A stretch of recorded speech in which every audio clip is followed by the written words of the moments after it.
નમસ્કાર મિત્રો, Sanjay maths and science એકેડમીમાં ફરી એકવાર આપનું સ્વાગત છે. તો ચાલો આજે આપણે એસિડ, બેઝ અને ક્ષારની આ અદ્ભુત દુનિયામાં એક મજેદાર સફર કરીએ. અચ્છા, ક્યારે એવો વિચાર આવ્યો છે કે લીંબુનો ખાટો રસ અને સાબુ જેવો તુરો પદાર્થ આ બંનેને ભેગા કરી દઈએ તો શું થાય?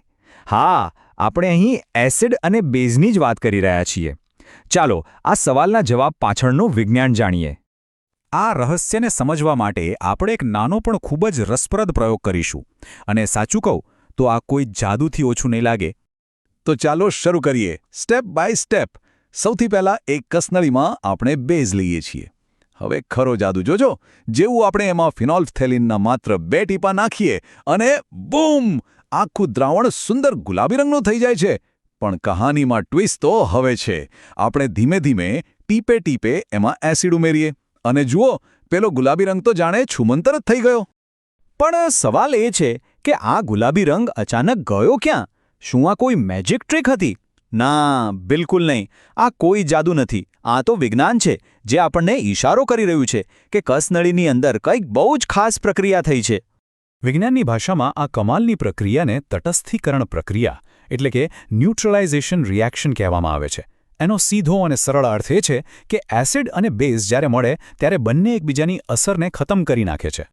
સારું, તો ચાલો હવે થોડું ઊંડાણમાં ઉતરીએ અને સમજીએ કે રાસાયણિક સ્તરે ખરેખર શું થયું. આખી પ્રક્રિયાનું સૂત્ર એકદમ સરળ છે. હંમેશા યાદ રાખજો, જ્યારે પણ બેઝ અને એસિડ એકબીજા સાથે પ્રક્રિયા કરે ત્યારે બે જ વસ્તુઓ બને છે, ક્ષાર અને પાણી. બસ આટલું જ સિમ્પલ છે. આપણા પ્રયોગમાં બરાબર આવું જ થયું. સોડિયમ હાઇડ્રોક્સાઇડ જે એક બેઝ છે તેની પ્રક્રિયા હાઇડ્રોક્લોરિક એસિડ સાથે થઈ. અને પરિણામ શું આવ્યું? સોડિયમ ક્લોરાઇડ એટલે કે આપણું જે સામાન્ય મીઠું હોય છે ને એ બન્યું અને સાથે બન્યું પાણી. તો શું આ બધી વાતો ખાલી લેબ અને પ્રયોગ પૂરતી જ છે? જરાય નહીં. આ તટસ્થીકરણની પ્રક્રિયા તો આપણી આસપાસ આપણા રોજિંદા જીવનમાં સતત થતી રહે છે. આનું સૌથી બેસ્ટ ઉદાહરણ છે એસિડિટી. જ્યારે પેટમાં એસિડનું પ્રમાણ વધી જાય ને ત્યારે આપણને બળતરા થાય છે. એ વખતે આપણે જે એન્ટાસિડની ગોળી લઈએ છીએ એ ખરેખર તો એક પ્રકારનો બેઝ જ છે. એ પેટમાં જઈને વધારાના એસિડની અસરને ખતમ કરી નાખે છે અને આપણને તરત જ રાહત મળે છે. જોયું ને, વિજ્ઞાન કેટલું કામનું છે. તો આખા વિષયનો સાર એટલું જ છે કે એસિડ અને બેઝ એકબીજાના દુશ્મન પણ છે અને દોસ્ત પણ. એસિડ બેઝની અસરને નાબૂદ કરે છે અને બેઝ એસિડની અસરને. બસ આ જ છે તટસ્થીકરણ.